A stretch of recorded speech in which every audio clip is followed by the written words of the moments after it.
ನಮಸ್ಕಾರ, ನ್ಯೂಸ್ 11 ಕರ್ನಾಟಕಕ್ಕೆ ಸ್ವಾಗತ.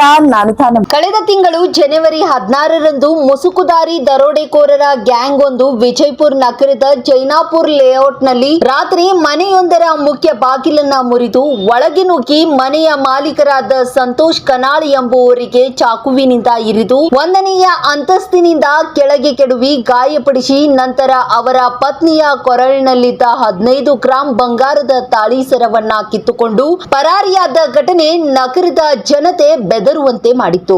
ಆದರೆ ಇದೀಗ ಮುಸುಕುದಾರಿ ಗ್ಯಾಂಗ್ ದಾಳಿಗೆ ವಿಜಯಪುರದಲ್ಲಿ ಮೊದಲ ಬಲಿಯಾಗಿದೆ. ಚಿಕಿತ್ಸೆ ಫಲಕಾರಿಯಾಗದೆ ವ್ಯಕ್ತಿ ಸಾವನ್ನಪ್ಪಿದ್ದಾರೆ. ಬೆಂಗಳೂರಿನ ವಿಕ್ಟೋರಿಯಾ ಆಸ್ಪತ್ರೆಯಲ್ಲಿ ವ್ಯಕ್ತಿ ಸಾವನ್ನಪ್ಪಿದ್ದು 31 ವರ್ಷದ ಸಂತೋಷ್ ಕನಾಳ್ ಸಾವನ್ನಪ್ಪಿದ ದುರ್ದೈವಿಯಾಗಿದ್ದಾರೆ. ಮುಸುಕುದಾರಿ ಗ್ಯಾಂಗ್ ಎದೆ ಮತ್ತು ಬೆನ್ನಿಗೆ ಚಾಕು ಹಾಕಿ ಪತ್ನಿ ಭಾಗ್ಯಜ್ಯೋತಿ ಕೊರಳಲ್ಲಿದ್ದ ಮಾಂಗಲ್ಯ ಸರ ಕಿತ್ತುಕೊಂಡು ಪರಾರಿಯಾಗಿದ್ದರು. ಇನ್ನು ಘಟನೆ ಬಳಿಕ ವಿಜಯಪುರ ಜಿಲ್ಲಾಸ್ಪತ್ರೆಯಲ್ಲಿ ಚಿಕಿತ್ಸೆ ಬಳಿಕ ಖಾಸಗಿ ಆಸ್ಪತ್ರೆಯಿಂದ ಬೆಂಗಳೂರಿನ ಅಪೋಲೋ ಆಸ್ಪತ್ರೆಗೆ ದಾಖಲಾಗಿದೆ. ಕಿಡ್ನಿಗೆ ಸೋಂಕು ತಗುಲಿದ್ದ ಹಿನ್ನೆಲೆಯಲ್ಲಿ ಬೆಂಗಳೂರಿನ ಆಸ್ಪತ್ರೆಯಲ್ಲಿ ಶಸ್ತ್ರಚಿಕಿತ್ಸೆ ಮಾಡಲಾಗಿತ್ತು. ಬಳಿಕ ಅಪೋಲೋ ಆಸ್ಪತ್ರೆಯಿಂದ ವಿಕ್ಟೋರಿಯಾ ಆಸ್ಪತ್ರೆಗೆ ದಾಖಲು ಮಾಡಲಾಗಿತ್ತು. ಶಸ್ತ್ರಚಿಕಿತ್ಸೆಗೆ 20 ಲಕ್ಷ ರೂಪಾಯಿ ಖರ್ಚು ಮಾಡಿದ್ರೂ ಚಿಕಿತ್ಸೆ ಫಲಕಾರಿಯಾಗದೆ ಸಾಯಂಕಾಲ ಸಂತೋಷ್ ಸಾವನ್ನಪ್ಪಿದ್ದಾರೆ. ವಿಜಯಪುರ ಜಿಲ್ಲೆಯ ದಿಂಡಿವಾರ್ ಗ್ರಾಮಕ್ಕೆ ಮೃತದೇಹ ತರಲಾಗುತ್ತಿದೆ. ಒಟ್ನಲ್ಲಿ ವಿಜಯಪುರ ನಗರದಲ್ಲಿ ಕಳ್ಳರ ಹಾವಳಿಗೆ ಅಮಾಯಕ ವ್ಯಕ್ತಿ ಬಲಿಯಾಗಿದ್ದಾನೆ.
ನಿರಂತರ ಸುದ್ದಿಗಾಗಿ ನೋಡ್ತಾ ಇರಿ ನ್ಯೂಸ್ 11 ಕರ್ನಾಟಕ. ಲೈಕ್ ಮಾಡಿ, ಶೇರ್ ಮಾಡಿ, ಸಬ್ಸ್ಕ್ರೈಬ್ ಮಾಡಿ.